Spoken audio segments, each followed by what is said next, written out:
The Tudors and Stuarts. Religious conflicts.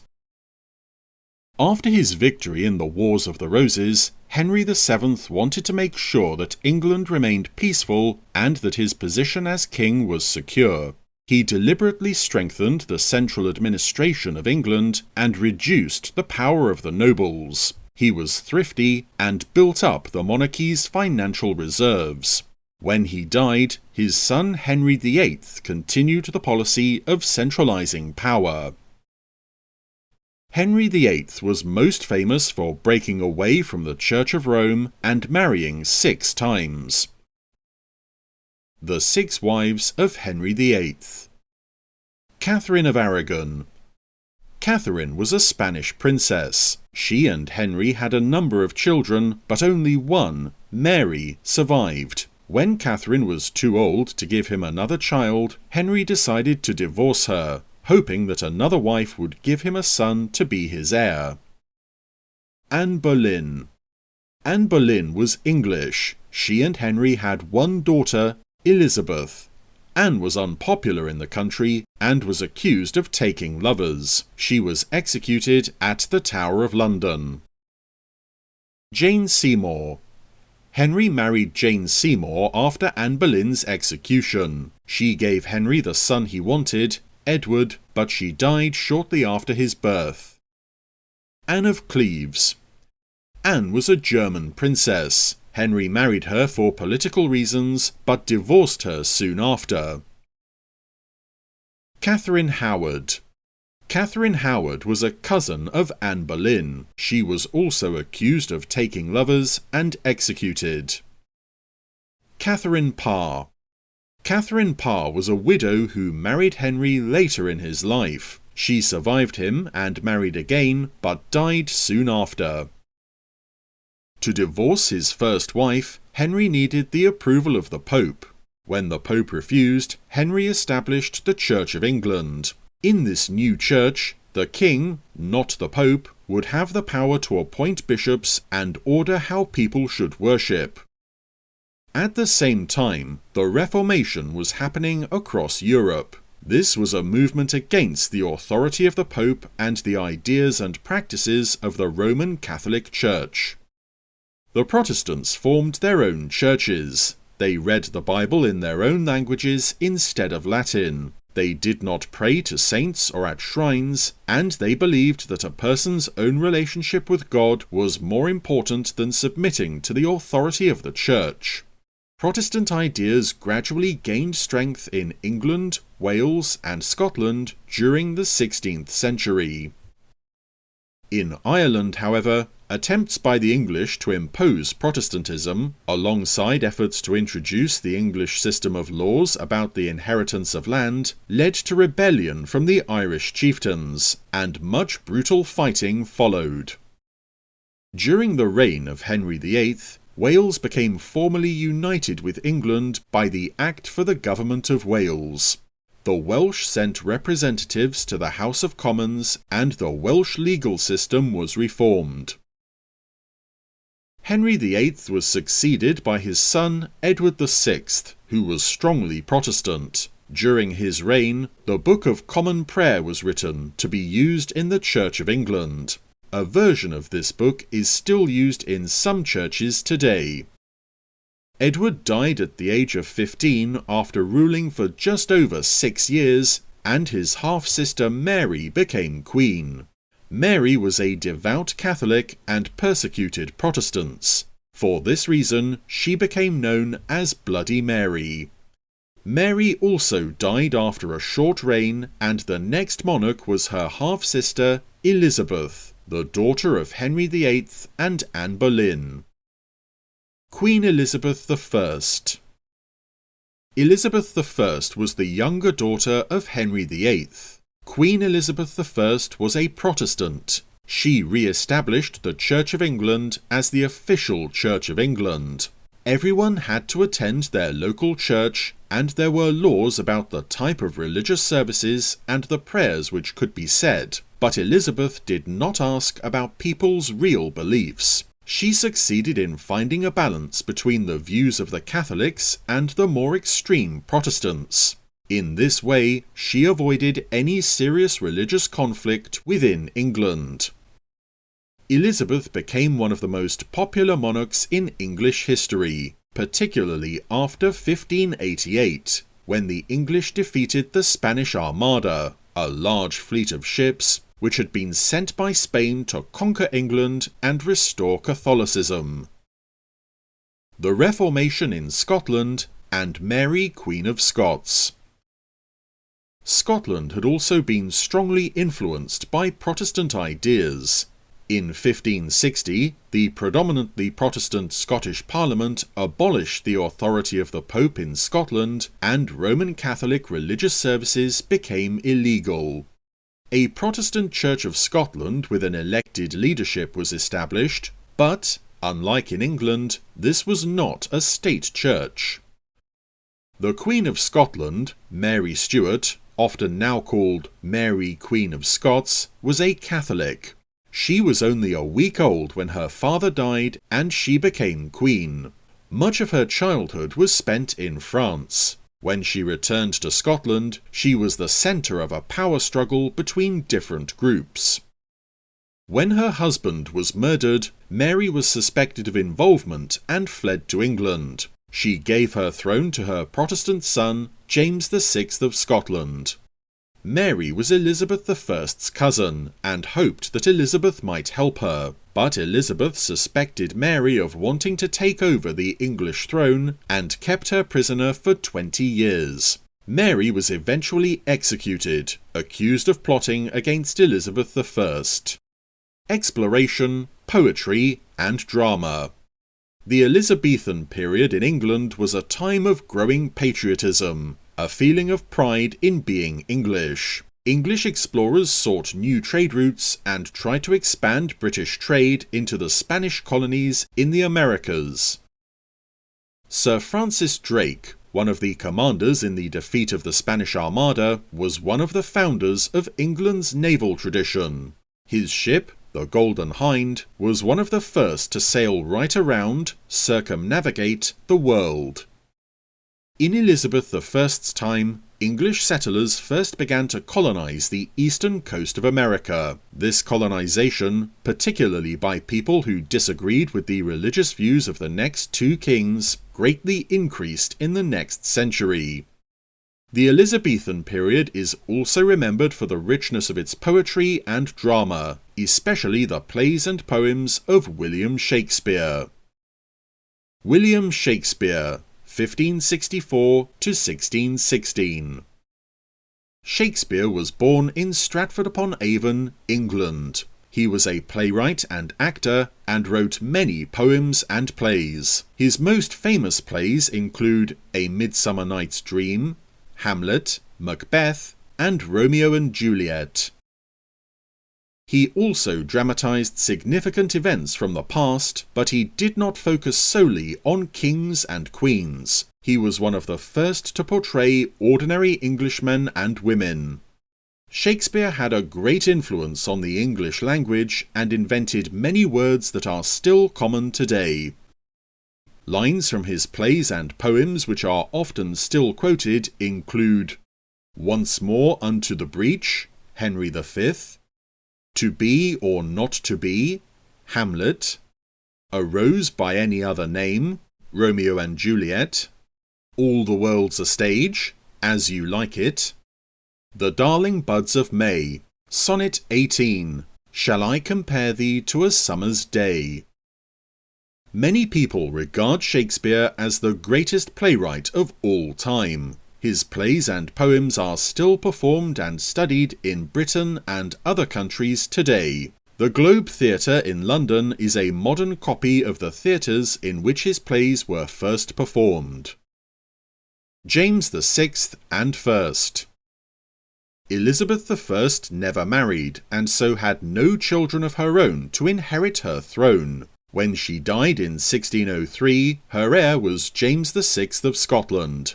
He became King James I of England, Wales, and Ireland, but Scotland remained a separate country. The King James Bible. One achievement of King James's reign was a new translation of the Bible into English. This translation is known as the King James Version or the Authorized Version. It was not the first English Bible, but is a version which continues to be used in many Protestant churches today. Ireland. During this period, Ireland was an almost completely Catholic country. Henry VII and Henry VIII had extended English control outside the Pale and had established English authority over the whole country. Henry VIII took the title King of Ireland. English laws were introduced and local leaders were expected to follow the instructions of the Lord Lieutenants in Dublin. During the reigns of Elizabeth I and James I, many people in Ireland opposed rule by the Protestant government in England. There were a number of rebellions. The English government encouraged Scottish and English Protestants to settle in Ulster, the northern province of Ireland, taking over the land from Catholic landholders. These settlements were known as plantations. Many of the new settlers came from southwest Scotland, and other land was given to companies based in London. James later organised similar plantations in several other parts of Ireland. This had serious long-term consequence for the history of England, Scotland, and Ireland. The rise of Parliament. Elizabeth I was very skilled at managing Parliament. During her reign, she was successful in balancing her wishes and views against those of the House of Lords and those of the House of Commons, which was increasingly Protestant in its views. James I and his son Charles I were less skilled politically. Both believed in the divine right of kings, the idea that the king was directly appointed by God to rule. They thought that the king should be able to act without having to seek approval from Parliament. When Charles I inherited the thrones of England, Wales, Ireland, and Scotland, he tried to rule in line with this principle. When he could not get Parliament to agree with his religious and foreign policies, he tried to rule without the Parliament at all. For 11 years, he found ways in which to raise money without Parliament's approval, but eventually, trouble in Scotland meant that he had to recall Parliament. The beginning of the English Civil War. Charles I wanted the worship of the Church of England to include more ceremony and introduced a revised prayer book. He tried to impose this prayer book on the Presbyterian Church in Scotland, and this led to serious unrest. A Scottish army was formed, and Charles could not find the money he needed for his own army without the help of Parliament. In 1640, he recalled Parliament to ask it for funds. Many in Parliament were Puritans, a group of Protestants who advocated strict and simple religious doctrine and worship. They did not agree with the king's religious views and disliked his reforms of the Church of England. Parliament refused to give the king the money he asked for, even after the Scottish army invaded England. Another rebellion began in Ireland, because the Roman Catholics in Ireland were afraid of the growing power of the Puritans. Parliament took this opportunity to demand control of the English army, a change that would have transferred substantial power from the king to Parliament. In response, Charles I entered the House of Commons and tried to arrest 5 parliamentary leaders, but they had been warned and were not there. No monarch has set foot in the Commons since. Civil war between the king and Parliament could not now be avoided, and began in 1642. The country split into those who supported the king, the Cavaliers, and those who supported Parliament, the Roundheads. Oliver Cromwell and the English Republic. The king's army was defeated at the battles of Marston Moor and Naseby. By 1646, it was clear that the Parliament had won the war. Charles was held prisoner by the parliamentary army. He was still unwilling to reach any agreement with the Parliament, and in 1649 he was executed. England declared itself a republic called the Commonwealth. It no longer had a monarch. For a time, it was not totally clear how the country would be governed. For now, the army was in control. One of its generals, Oliver Cromwell, was sent to Ireland, where the revolt which had begun in 1641 still continued and where there was still a royalist army. Cromwell was successful in establishing the authority of the English Parliament, but did this with such violence that even today Cromwell remains a controversial figure in Ireland. The Scots had not agreed to the execution of Charles I and declared his son, Charles II, to be king. He was crowned King of Scotland and led a Scottish army into England. Cromwell defeated this army in the battles of Dunbar and Worcester. Charles II escaped from Worcester, famously hiding in an oak tree on one occasion, and eventually fled to Europe. Parliament now controlled Scotland as well as England and Wales. After his campaign in Ireland and victory over Charles II at Worcester, Cromwell was recognised as the leader of the new republic. He was given the title of Lord Protector and ruled until his death in 1658. When Cromwell died, his son Richard became Lord Protector in his place, but was not able to control the army or the government. Although Britain had been a republic for 11 years, without Oliver Cromwell there was no clear leader or system of government. Many people in the country wanted stability. People began to talk about the need for a king. The Restoration.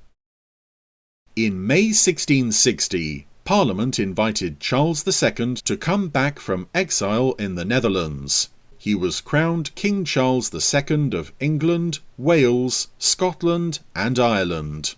Charles II made it clear that he had no wish to go on his travels again. He understood that he could not always do as he wished, but would sometimes need to reach agreement with the Parliament.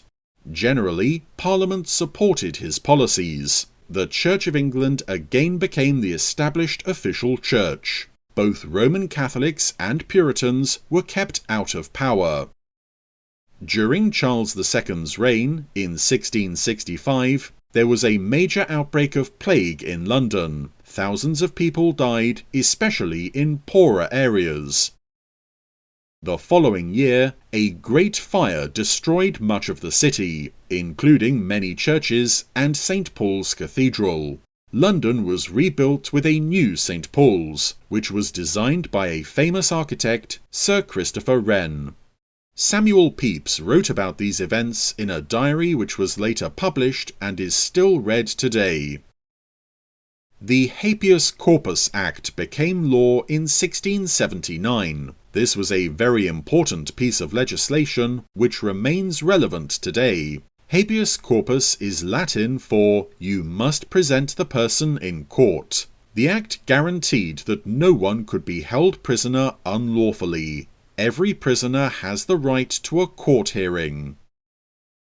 Charles II was interested in science. During his reign, the Royal Society was formed to promote natural knowledge. This is the oldest surviving scientific society in the world. Among its early members were Sir Edmund Halley, who successfully predicted the return of the comet now called Halley's Comet, and Sir Isaac Newton. Isaac Newton, 1643 to 1727. Born in Lincolnshire, Eastern England, Isaac Newton first became interested in science when he studied at Cambridge University. He became an important figure in the field. His most famous published work was Philosophiae Naturalis Principia Mathematica, Mathematical Principles of Natural Philosophy, which showed how gravity applied to the whole universe. Newton also discovered that white light is made up of the colours of the rainbow. Many of his discoveries are still important for modern science. A Catholic king. Charles II had no legitimate children. He died in 1685, and his brother James, who was a Roman Catholic, became King James II in England, Wales and Ireland, and King James VII of Scotland. James favoured Roman Catholics and allowed them to be army officers, which an Act of Parliament had forbidden. He did not seek to reach agreements with Parliament and arrested some of the bishops of the Church of England. People in England worried that James wanted to make England a Catholic country once more. However, his heirs were his two daughters, who were both firmly Protestant, and people thought that this meant there would soon be a Protestant monarch again. Then, James's wife had a son. Suddenly, it seemed like the next monarch would not be a Protestant after all. The Glorious Revolution. James II's elder daughter, Mary, was married to her cousin William of Orange, the Protestant ruler of the Netherlands. In 1688, important Protestants in England asked William to invade England and proclaim himself king. When William reached England, there was no resistance. James fled to France, and William took over the throne, becoming William III in England, Wales and Ireland, and William II of Scotland. William ruled jointly with Mary. This event was later called the Glorious Revolution because there was no fighting in England and because it guaranteed the power of Parliament, ending the threat of a monarch ruling on his or her own as he or she wished. James II wanted to regain the throne and invaded Ireland with the help of a French army. William defeated James II at the Battle of the Boyne in Ireland in 1690, an event which is still celebrated by some in Northern Ireland today. William reconquered Ireland and James fled back to France. Many restrictions were placed on the Roman Catholic Church in Ireland, and Irish Catholics were unable to take part in the government. There was also support for James in Scotland. An attempt at an armed rebellion in support of James was quickly defeated at Killiecrankie. All Scottish clans were required formally to accept William as king by taking an oath. The MacDonalds of Glencoe were late in taking the oath and were all killed. The memory of this massacre meant some Scots distrusted the new government. Some continued to believe that James was the rightful king, particularly in Scotland. Some joined him in exile in France, others were secret supporters. James's supporters became known as Jacobites. Check that you understand how and why religion changed during this period, the importance of poetry and drama in the Elizabethan period, about the involvement of Britain in Ireland, the development of Parliament and the only period in history when England was a republic, why there was a restoration of the monarchy, how the Glorious Revolution happened. If you liked this video or have any questions, please comment below. For more videos like this, you can subscribe to this channel. Good luck with your test.